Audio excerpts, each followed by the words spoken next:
news at 5:45 with Martin Lewis. Michael Heseltine attacks the Prime Minister and resigns from the Cabinet. But if the basis of trust between the Prime Minister and her Defence Secretary no longer exists, there is no place for me with honour in such a Cabinet. From the Prime Minister, I regret you were alone in being unable to accept a Cabinet decision. Mr. George Younger is the new Defence Secretary. Good evening. The Defence Secretary, Mr. Michael Heseltine, has resigned after a sensational Cabinet walkout over the Westland helicopters affair. He wouldn't accept that all statements he made about Westland should be vetted by the Cabinet Office. 2 hours ago, Mr. Heseltine launched a stinging attack on the Prime Minister. He said she'd tried to stop discussion on the European rescue offer for Westland. And he also claimed his objections were kept out of Cabinet minutes. He said the line taken by Mrs. Thatcher was materially misleading, and it wasn't a proper way to run a government. Tonight, Mrs. Thatcher said she was sorry about his decision to quit. She said in a letter it was a matter for regret that he alone was unable to accept the Cabinet ruling. The new man at Defence is George Younger, former Scottish Secretary. When he left home early this morning, Michael Heseltine didn't seem like a man on the brink of resignation. In fact, he looked and sounded as if he believed the battle over Westland was moving his way. Confident they'll make the right choice? I think the future will unfold. Bye-bye. Thank you very much. An hour later, the First Ministers started arriving at number 10 for the Cabinet. Few were expecting a major row over Westland. All the signs were both sides were cooling down, and many Cabinet Ministers expected a bigger fight on rates reform. Leon Britton, the Industry Secretary, had already protested several times to Mrs. Thatcher about the Defence Secretary's vigorous campaigning. Just 1 minute before the Cabinet was due to start, Heseltine's Jaguar shot into Downing Street, and he went quickly into number 10. There was 10 minutes of routine Cabinet business before the discussion on Westland started. Mr. Britton gave a brief factual report on events over the Christmas recess. Then, over the next 3/4 of an hour, the Prime Minister and her Defence Secretary, sitting opposite each other, conducted an extraordinary argument. Mrs. Thatcher insisted that all ministers must abide by the Cabinet decision to leave the decision to Westland. Mr. Heseltine said he accepted collective responsibility, but there had been no proper Cabinet discussion on the future of the company. In a clear effort to silence Mr. Heseltine, the Prime Minister proposed that all statements by government ministers should be cleared through the Cabinet Office. Mr. Britton accepted that at once, and Mr. Heseltine did too, but he said he must be free to restate what he'd already said. Otherwise, he would look as if he didn't know his facts. The Prime Minister insisted that all his future statements should be cleared. Norman Tebbit tried to peacemake, so did Tom King, but neither Mrs. Thatcher nor Mr. Heseltine would give way. Suddenly, to the stunned surprise of his Cabinet colleagues, Mr. Heseltine stood up, gathered his papers, said, "I can't accept that," and left the Cabinet table. As he stalked out of the Cabinet room, Mrs. Thatcher said she was sorry he was going. A Cabinet Minister said later it was like a Greek tragedy. It's unprecedented for a Cabinet Minister to resign by storming out of an actual Cabinet meeting. And late this afternoon, Mr. Heseltine, still in the Ministry of Defence but no longer the Defence Secretary, called a press conference to explain his actions. The Prime Minister properly summed up the view of Cabinet that all answers should be referred for collective clearance. I could not accept that constraint in the critical few days before the Westland shareholders decide.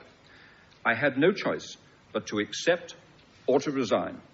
I left the Cabinet.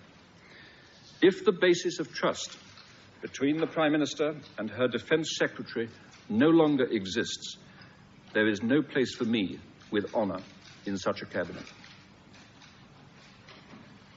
There is no way, as I was then Secretary of State for Defence, that I can be expected not to stand by public commitments that I have made and which I was authorised to make in the conduct of my duties.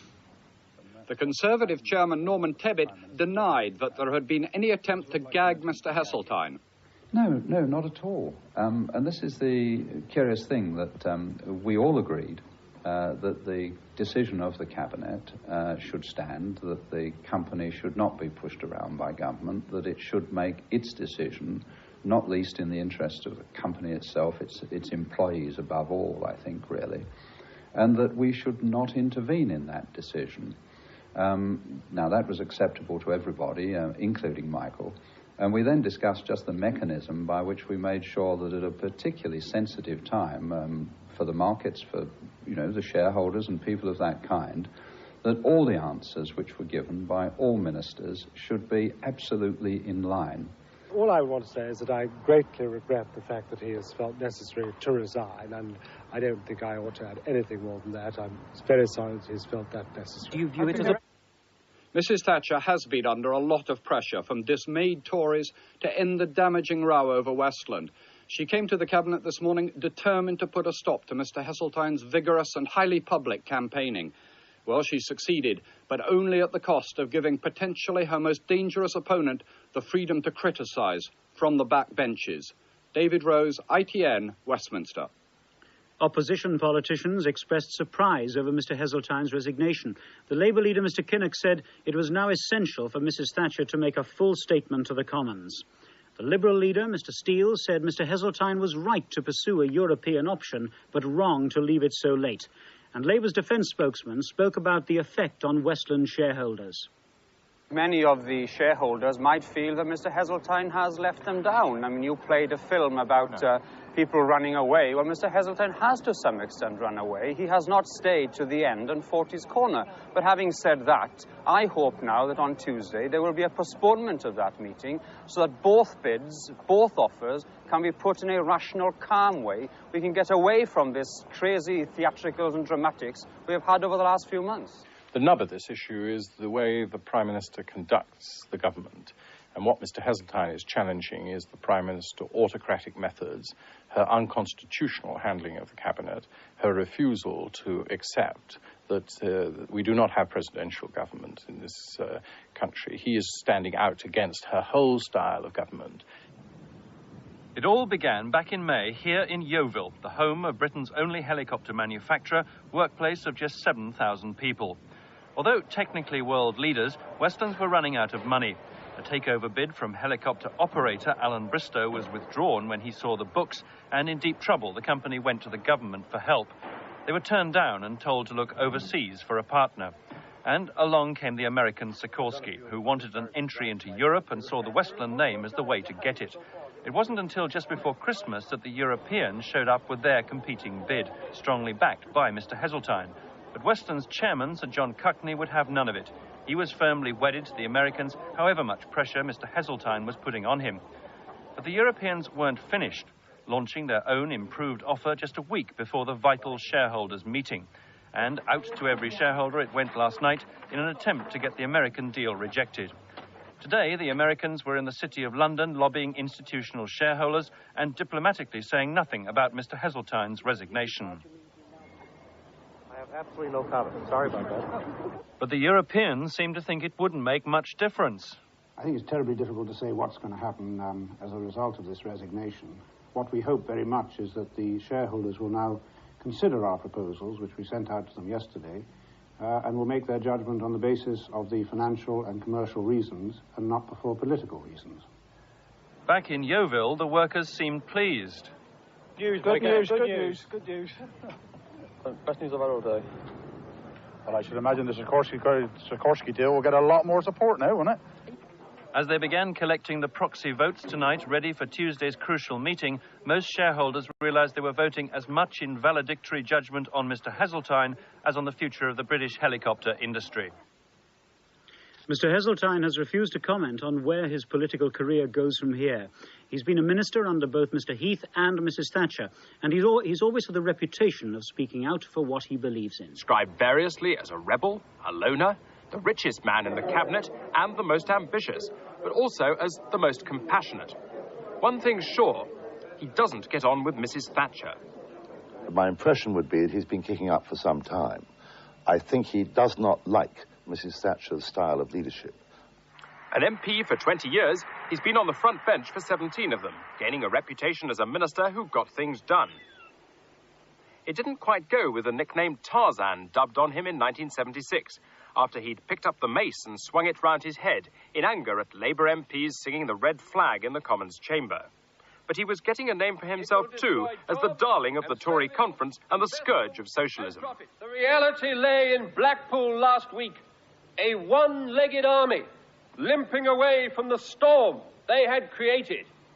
Left, left, left, left, left. In Mrs. Thatcher's government, he got 2 jobs he didn't want. First, environment, where he cracked down on council spending, but showed deep concern for the inner cities and their problems.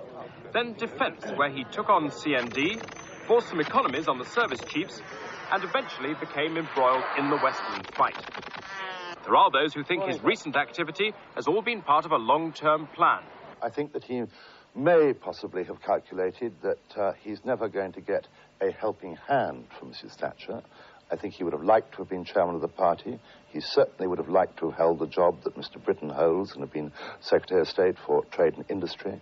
I think he knows that she'll never make him, or would never have made him Foreign Secretary or Chancellor or anything like that. So maybe, he said, this is the time when I have to make my bid.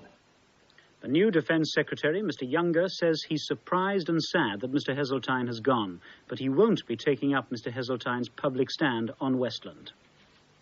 I am very happy to take the general government line on this matter, which is that it is now up to the shareholders of Westlands to decide between these 2 offers and any others that came up. It's their decision, not the government's. So there won't be any more of the campaigning that Mr. Heseltine was indulging in? There will be no campaigning in either direction by any part of the government. The government view is quite clear.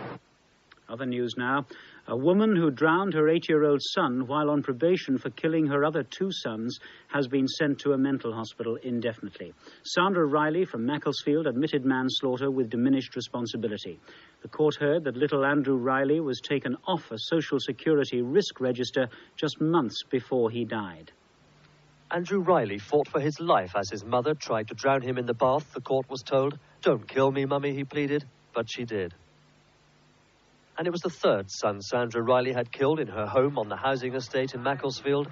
The same Chester Crown Court had, in 1983, placed her on probation for killing her babies Christopher, aged 5 weeks, and later Philip, just 2 months old. She was, psychiatrists said then, suffering postnatal depression. Her husband, Brian, forgave her. But grandmother Lillian Riley was not happy. She's not mental, she's just evil. And I've said it to more than you, I'll say it again. If she's let free and the mood comes on her, she'll take a child off the street, and I firmly believe that. Andrew was watched at school and visited often, but taken off the risk register 4 months before he died. The judge today said there was concern that Mrs. Riley had the opportunity to kill again. So what went wrong? There weren't any indications, in fact, that this was going to happen. In fact, right up towards the end, all the evidence, not just from the social worker, because a whole range of people were involved in this case, not just my social worker, all the evidence was from the various people concerned that, if anything, the relationship with Andrew was improving as far as the mother was concerned. There's no suggestion of a witch hunt here, no suggestion that anyone in particular has failed to do their job properly. But everyone accepts that something went wrong somewhere, otherwise Andrew Riley would still be alive. Vernon Mann, ITN, Chester. Police with submachine guns have gone on patrol at Heathrow Airport, the first time they've been used for routine protection in Britain. The move comes after the terrorist attacks on Rome and Vienna airports a fortnight ago. Similar protection will be extended to Manchester Airport from next week. Show business personalities mourned comedian Dustin G today at his funeral in Yorkshire. As Dustin G's coffin was carried into the church where he was christened, his stage partner Les Dennis joined the family mourners and comforted his mother.